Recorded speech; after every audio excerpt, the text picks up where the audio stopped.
자, 만약에 제가 오늘 소개시켜드리는 이 기술이 상용화가 된다면 정말 데이터 센터뿐만 아니라 뭐 전기차, 드론, 로봇 여기에 들어가는 전기 걱정 전혀 할 필요가 없어질 것 같아요. 전 세계가 지금 이 기술에 주목을 하고 있기 때문에 우리도 빨리 이 기술을 파악하는 게 중요하겠다라고 말씀해 드리겠습니다.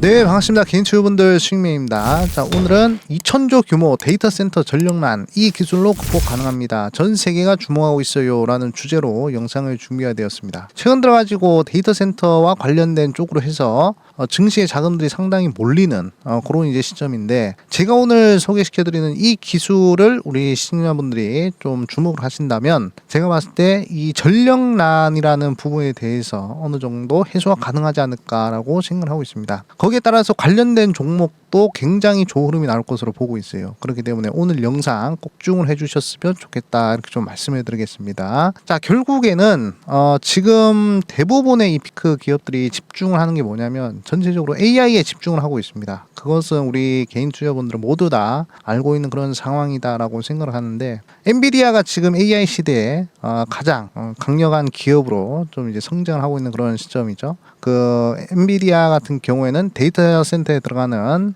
GPU를 계속적으로 공급을 하면서 지금 현재 거의 뭐 독보적인 기업이 되었다 이렇게 얘기를 하고 있습니다. 그런데 이 엔비디아가 이 다음 목표에 대해서 얘기를 했는데, 단순히 우리는 칩을 파는 것이 아니라 뭐 데이터 센터를 위한 소프트웨어, 그 다음에 뭐 네트워킹 뭐 등등 해서, 그러니까 이 데이터 센터에 들어가는 모든 전체 시스템을 팔 것이다 라고 그렇게 강조를 했습니다. 그러니까 엔비디아의 최종 목적은 이 GPU를 파는 것이 아니라 데이터 센터 자체를 이제 파는 것이다 라고 이렇게 얘기할 정도로 지금 데이터 센터가 정말 중요해지는 그런 시점이다 라고 보시면 되는데, 데이터 센터 인프라를 구축하는데 1조 달러 정도 든다고 합니다. 그래가지고 뭐 하나로 따지면 거의 한 1339조 원 정도 들어간다고 하는데, 굉장히 많은 돈이 들어가는 그런 이제 상황이죠. 그렇기 때문에 앞으로는 이 데이터 센터를 얼마나 효율적으로 짓고 효율적으로 운영하느냐, 거기에 돈이 상당히 많이 몰릴 것으로 저는 보고 있습니다. 향후 10년, 15년, 20년 정도는 이 데이터 센터를 겨냥을 하고 투자를 하셔도 제가 봤을 때는 굉장히 좋은 투자가 되지 않을까라고 생각될 정도로 데이터 센터의 시장 규모도 그렇고 성장 속도도 그렇고 상당히 늘어나고 있는 그런 상황이다라고 보시면 될 것 같습니다. 그래서 결국에 지금 데이터 센터 쪽으로 돈이 마구마구 몰리는 흐름이 결국에 데이터 센터와 관련된 시장 규모가 상당히 크기 때문이 아닌가 그렇게 좀 생각을 합니다. 뭐 엔비디아뿐만이 아니죠. 마이크로소프트 같은 경우에도 최근에 프랑스에다가 새로운 데이터 센터를 이게 만들면서 AI 인프라를 구축하겠다 그렇게 얘기를 했습니다. 뭐 자금은 거의 한 7조 정도 든다고 이렇게 얘기를 하고 있고요. 마이크로소프트가 그 인도네시아에도 이제 데이터 센터를 짓기 위해서 투자를 하는데 거의 뭐 2.3조 원, 2조 3천억 정도 투자를 하면서 뭐 AI 인프라를 구축하겠다 이렇게 얘기를 하고 있습니다. 뭐 오라클 같은 경우에도 뭐 유럽이나 중동 쪽으로 해서 뭐 데이터 센터를 만든다고 하고, 화웨이 같은 경우에도 계속적으로 친환경 데이터 센터를 설립하겠다 이렇게 얘기를 하고 있어요. 그러니까 전 세계적으로 다 데이터 센터를 짓기 위해서 또는 운영을 하기 위해서 투자를 굉장히 많이 하고 있는, 거의 뭐 사활을 걸고 있다 해도 과언이 아닐 정도로 이렇게 많은 투자를 하고 있는 그런 상황이다라고 보시면 될 것 같습니다. 하지만 이렇게 데이터 센터를 지어도 운영을 하는 부분에 있어서 상당히 좀 문제가 많이 되고 있는 부분이 바로 이제 전기입니다. 사실 우리가 뭐 전기가 부족하다라는 얘기는 살면서 들어본 적이 없죠. 그런데 최근 들어가지고 뭐 선진국에서도 이 전기가 부족하다라는 얘기들이 좀 나오고 있습니다. 사실 뭐 전기가 부족하다는 것은 저 위에 뭐 이북에서나 그렇게 들릴 만한 못 사는 나라들에서만 나오는 그런 얘기들이었는데, 지금은 뭐 보시면 전통산업 선진국에서도 구전난이 벌어지고 있다 이렇게 얘기를 하고 있어요. 그래가지고 지난 수십 년 동안 전기 걱정이라고는 모르고 살았던 선진국에서도 벌어지고 있는 게 바로 지금 현재 이 구전난이다 이렇게 얘기를 하고 있습니다. 그래가지고 국제에너지기구에 따르면 2026년도에는 전 세계 데이터 센터에 들어가는 전력의 이 양은 거의 뭐 인구 1억 2천만 명이 한 해 동안 쓰는 전기량이랑 같아진다 하더라고요. 그러니까 데이터 센터에만 들어가는 전력량이 1억 명이 쓰는 그런 전기랑 똑같다는 것입니다. 그렇기 때문에 굉장히 전기가 많이 들어가는 그런 게 바로 이제 데이터 센터고, 그리고 2040년도가 되면 전기차에서도 소비하는 전력이 거의 뭐 1기가와트급이라고 해요. 그러니까 원자력 발전소를 40개 돌려야 되는 수준으로 늘어날 것이라는 전망이 나온다고 합니다. 그러니까 전기차도 그렇고 뭐 데이터 센터 뭐 AI도 그렇고 사실 뭐 여기에 한 번 더 나아가면 로봇을 사용하는데도 결국에 전기가 들어가지 않겠습니까? 그러니까 모든 에너지를 만드는 부분에 있어서 이 기술이 발전하면 발전할수록 이 전기 소모량이 상당하다는 것입니다. 그렇기 때문에 얼마나 이 전기를 잘 생산하고 효율적으로 운영을 하는지가 가장 중요한 그런 이제 시점이다, 그렇게 좀 생각이 듭니다. 그래가지고 과거에 한 3년인가 4년 전에 이제 생각을 해보면 뭐 스마트 그리드라고 해가지고 그런 쪽으로 해서도 상당히 좀 좋은 얘기들이 좀 많이 나왔었죠. 그래가지고 지금 이제 이 데이터 센터에 이 전력을 공급하는 부분에 있어서 이제 전기가 부족하다고 하는데, 그 데이터 센터에 전력으로 공급하는 이 게임 체인저가 과연 무엇이 될 것이냐에 대한 그런 논의들이 상당히 많이 나오고 있습니다. 근데 그 대안으로 나온 게 바로 이제 에너지 저장 시스템입니다. 그래가지고 그것을 우리 개인 투자분들은 많이 들어보셨을 거예요. ESS라고 하는 그런 이제 에너지 저장 시스템. 요게 상당히 지금 중요한 시점으로 좀 이제 보인다, 그렇게 좀 생각을 하고 있습니다. 그러니까 이 ESS를 이용하면 원하는 시간 안에 전력을 이렇게 끌어다가 쓸 수 있는 그런 이제 기술이다라고 보실 수가 있는데, 사실 전기 같은 경우에는 계속적으로 흐르지 않습니까? 그렇기 때문에 이 전기를 저장하는 것은 상당히 어렵다고 해요. 그래가지고 전기는 생산이 되면 그것을 무조건 써야 되는 그런 부분이란 말이죠. 하지만 만약에 전기를 저장할 수 있는 그런 이제 장치가 생긴다면 계속적으로 전기를 생산을 해서 그 저장 장치에다가 저장을 해놓고 계속 뽑아가지고 이렇게 필요할 때마다 빼서 쓰는 그런 흐름을 할 수가 있단 말이죠. 뭐 예를 들어가지고 우리가 돈을 한 1,000억 정도 벌었는데, 뭐 원래 전기 기술이라면 그것을 그냥 바로 1,000억이 생기자마자 다 써버려야 되지만, 만약에 은행이라는 게 있기 때문에 은행에다 돈을 넣어놓고 필요할 때마다 이제 돈을 쓰는 그런 시스템이잖아요. 전기도 마찬가지입니다. 전기도 만들어 놓고 저장시켜 놓고 쓰면 상당히 효율적으로 전기를 쓸 수 있다, 이렇게 보실 수가 있는데, 사실 뭐 그 원하는 시간에 전력을 생산하기 어려운 최근에 뭐 신재생 에너지들이죠. 태양광, 풍력 뭐 이런 부분들은 이제 에너지를 저장을 시키게 되면 상당히 좀 효율적으로 사용할 수 있는 그런 이제 상황이 생길 수가 있다, 이렇게 좀 보실 수가 있겠습니다. 그래가지고 전기 같은 경우에는 무조건 전기를 만들면 써야 되는 그런 게 아니라 전기를 저장했다가 쓰는 그런 이제 ESS 시스템, 요 흐름을 우리 개인 투자분들께서는 조금 이제 지켜보시는 것이, 관심을 가져보시는 것이 중요하겠다, 이렇게 좀 말씀을 드리겠고, 근데 이 기술이 만약에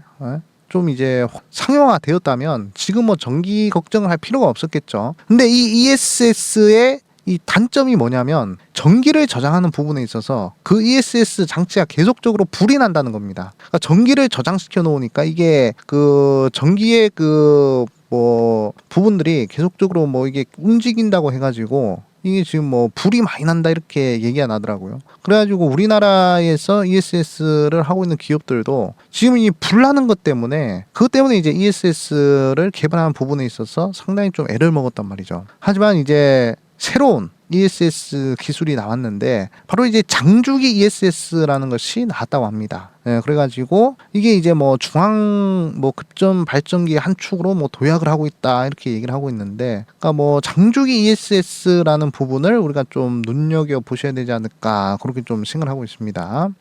그래가지고 지금 뭐 AI 데이터 센터용 ESS는 거의 대부분 이제는 장주기 ESS로 이제 쓰지 않을까, 그렇게 좀 생각을 하고 있습니다. 그래가지고 보시면 AI 데이터 센터 ESS 반야존 배터리 세계 최대 출력 부각, 이렇게 얘기를 하고 있는데, 한국을 비롯해서 거의 뭐 주요 국가들의 대부분의 이 배터리를 보면 리튬 이온 배터리 기반의 ESS란 말이죠. 근데 이제 리튬 이온 배터리 같은 경우에는 이게 불이 잘 난다고 합니다. 근데 그거보다 더 안정적이고 더 에너지 효율을 좀 이제 가져갈 수 있는 비리튬 ESS 기술에 계속적으로 투자를 하고 있다고 합니다. 뭐 우리나라뿐만 아니라 뭐 전 세계에서도 계속 그러고 있어요. 그래가지고 대략 에너지 스토리지 산업 발전 전략에서는 6시간에서 8시간 발전하는 장주기 ESS에 적합한 기술로 바나듐 흐름 전지, 나트륨황 배터리 등을 언급한 바가 있다. 이렇게 얘기를 하고 있죠. 하여간 지금 효율적으로 에너지를 저장하는 기술이 가장 이제 중요하다라고 이렇게 언급을 하고 있는 부분입니다. 그러니까 지금 ESS가 안정성이 많이 떨어지니까 결국에 이 안정성을 확보할 수 있는 이 바나듐 배터리 ESS를 계속적으로 이 생각을 하는 그런 이제 기사다라고 보시면 될 것 같습니다. 자, AI 관련 수요가 급증을 하면서 최근 빅테크 기업들은 AI 가동에 필요한 데이터 센터 설립 경쟁에 나섰다. 이에 전력 관리수에 따른 ESS가 급부상했다. 결국에 그 전기를 효율적으로 쓰기 위해서 ESS 필수입니다. 뭐 원전에서 전기를 많이 만들고 그리고 이제 뭐 전선이나 이런 부분들이 지금 이제 굉장히 수요가 많은 흐름이긴 하지만 결국에 가장 이 전기를 효율적으로 쓰는 방법은 결국에는 전기를 저장하는 방법이 가장 이제 효율적으로 전기를 활용하는 부분이 아닌가 그렇게 좀 생각을 합니다. 아무리 전기를 많이 만들어도 그것을 저장을 하지 못한다면 그건 말짱 도루묵이죠. 우리가 아무리 100억 1000억을 벌어도 그것을 저장하지 않고 하루 만에 그걸 다 써버리면 그거는 돈의 의미가 없지 않겠습니까? 그렇기 때문에 이 전기를 저장하는 기술이 제 개인적인 생각으로는 앞으로 이 전력 이 활용 부분에 있어서 가장 게임 체인저가 되지 않을까 그렇게 좀 생각을 하고 있습니다. 그래가지고 뭐 지금 뭐 글로벌 빅테크에서도 지금 투자하고 있는 부분이 뭐 데이터 센터를 주축으로 해서 원전 아니면 ESS 이쪽이란 말이죠. 굉장히 투자 많이 들어가고 있습니다. 거의 뭐 마이크로소프트에서는 이 부분으로 해서 거의 뭐 10조 이상도 뭐 투자를 한다는 뉴스를 봤는데 그만큼 우리가 ESS 쪽으로 좀 이제 눈여겨봐야 되고 그 중에서도 지금 바나듐 배터리를 좀 이제 눈여겨보셔야 된다 그렇게 좀 생각을 하고 있습니다. 긴 수명과 그리고 이제 대용량 그리고 안정성 요것을 이제 다 충족을 시킨다 이렇게 얘기를 하고 있죠. 그래서 뭐 가장 중요한 것은 불이 안 나는 것이죠. 만약에 뭐 ESS를 이제 활용을 해서 기존의 ESS를 활용해서 데이터 센터에다가 이제 적용을 하게 되면 언제 불이 날지 모른단 말이죠. 그러면 데이터 센터에 불 나는 순간 데이터 다 날아가는 거예요. 그렇기 때문에 가장 중요한 이 안정성 부분은 이 바나듐 배터리가 중요하겠다 이렇게 좀 말씀해 드리겠습니다. 그래가지고 이제 제가 좀 이제 소개시켜드리고 싶은 이제 기업이 하나 있습니다. 바로 이램이라는 기업이에요. 네, 이램이라는 기업을 보면 이 회사가 지금 뭐 AI 데이터 센터용 ESS 바나듐 배터리 세계 최대 출력 부각 이렇게 뉴스가 나왔는데 보시면 이 회사가 이 투자한 회사가 있습니다. 바로 XRB라는 회사가 있는데 기존의 VRFB의 단점을 보완한 확장형 2차전지 레녹스 배터리 뭐 XRB를 개발한 업체다 이렇게 얘기를 하고 있어요. 그래가지고 하여간 그 바나듐 배터리와 관련된 그런 부분에 있어서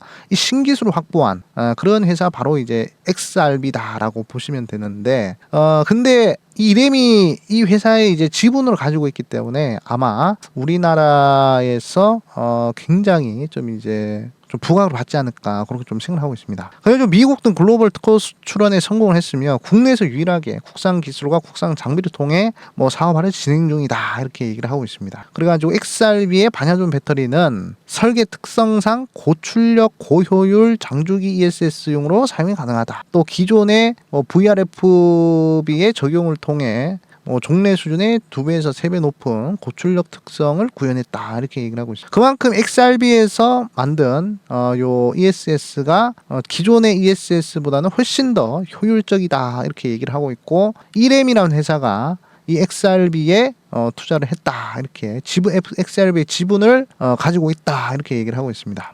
그래가지고 저는 이 ESS를 확보하는 그런 이제 빅테크 기업들이 이 데이터 센터 관련해서도 좀 효율적으로 좀 이제 운영을 하지 않을까 그렇게 좀 생각을 하고 있습니다. 그래서 요 분야가 또 정말 급격하게 성장을 하지 않을까 그렇게 좀 생각을 하고 있습니다. 그래가지고 우리 시청자분들은 개인 투자분들은 요 부분을 좀 이제 눈여겨보시고 데이터 센터뿐만이 아닙니다. 뭐 전기차도 그렇고요, 로봇도 그렇고 드론도 그렇고 앞으로의 모든 이제 전자제품은 제가 봤을 때 전기를 많이 먹을 것 같아요. 그만큼 전기를 저장하는 그런 부분들이 굉장히 중요해지는 그런 이제 4차 혁명 시대가 되지 않을까 그렇게 좀 보고 있습니다. 그래가지고 이램이라는 회사 좀 이제 우리 개인 투자분들이 좀 눈여겨보시면 좋겠다 이렇게 좀 말씀해 드리겠습니다.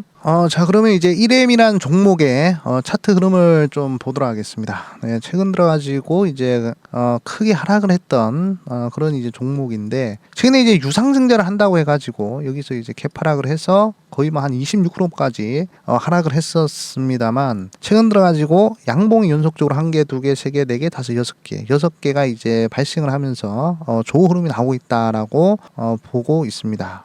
그렇기 때문에 충분히 뭐 차트적인 부분으로 봤을 때는 크게 걱정이 안 되는 부분이고 최근에 이제 거래 정지를 당했다가 이제 풀렸기 때문에 뭐 또다시 거래 정지를 당할 확률은 좀 이제 적지 않을까 그렇게 좀 보고 있고 자 월봉상의 흐름을 봤을 때도 상당히 좀 저점 구간에 위치한 그런 흐름이 아닐까라고 생각을 하고 있습니다. 그다음에 뭐 최근 들어가지고 고점 대비 거의 뭐 한 67% 정도 하락을 한 그런 이제 시점이고 뭐 그다음에 주봉상 흐름을 봤을 때 양봉이 연속적으로 이렇게 나오는 그런 흐름이 나온단 말이죠. 저는 개인적으로 이제 캔들의 흐름을 볼 때 캔들 뭐 음봉이 됐든 양봉이 됐든 특히 양봉이 연속적으로 5개 이상 발생하면 굉장히 좋은 흐름이 나온다라고 생각을 하고 있는데 최근 보시면 양봉이 하나 둘 셋 넷 다섯 6개가 연속으로 발생했단 말이죠. 그렇기 때문에 충분히 좋은 흐름이 좀 나오지 않을까 그렇게 좀 생각을 하고 있습니다. 과거에 제가 이제 셀바스 AI라는 종목을 이 종목을 제가 이제 2020년도 경에 이때 이제 TV 방송에서 굉장히 추천을 많이 했어요. 어차피 AI 시대가 올 것이기 때문에 이 종목은 정말로 한 10배 정도는 상승을 할 수 있는 종목이다라고 정말 뭐 한 TV 방송 나가가지고 그때 이제 머니투데이 방송이었는데 그때 거의 한 달 내내 이 셀바스 AI 관련된 얘기만 했었습니다. 근데 결국에 이제 지금 몇 년이 흐르고 보니까 2,800원짜리 종목이 36,000원까지 상승을 한 그런 흐름이었단 말이에요. 이램도 뭔가 좀 비슷한 흐름이 좀 나온다. 좀 비슷한 흐름이다라고 좀 생각을 하고 있습니다. 그렇기 때문에 한번 좀 눈여겨보시는 것이 좋겠다 이렇게 좀 말씀을 드리겠고 뭐 셀바스 AI 과거 패턴을 보셨을 때에도 뭐 굉장히 이렇게 횡보를 하다가 상승한 경우들이 있는데 뭐 보면 뭐 캔들을 뭐 중간중간 흐름을 보시면 굉장히 좀 특이한 흐름들이 좀 많이 나왔습니다. 네, 그렇기 때문에 뭔가 좀 이램 같은 경우에도 정말 비싼 흐름이다라고 저는 생각을 합니다. 그래서 잘 눈여겨보시기 바라겠다 말씀을 드리겠고 그리고 이제 요 급등하는 흐름에서 보시면 뭐 주봉상에 이렇게 양봉이 연속적으로 나오는 하나, 둘, 셋, 넷, 5개, 6개 이런 흐름들을 봤을 때 굉장히 강한 흐름이 여기서 또 발생을 했죠. 네, 그렇기 때문에 이 셀바스 AI의 뒤를 이을 수 있는 굉장히 흡사한 차트 흐름이 굉장히 흡사한 요 1M이라는 종목 우리 개인 수요분들 한번 좀 눈여겨보시면 좋을 것 같다라고 말씀을 드리겠습니다. 네, 오늘 영상은 여기까지 하도록 하겠습니다. 네, 영상 끝까지 시청해 주셔서 감사하고요. 다음에 또 좋은 영상으로 찾아뵙겠습니다. 여러분들 수익!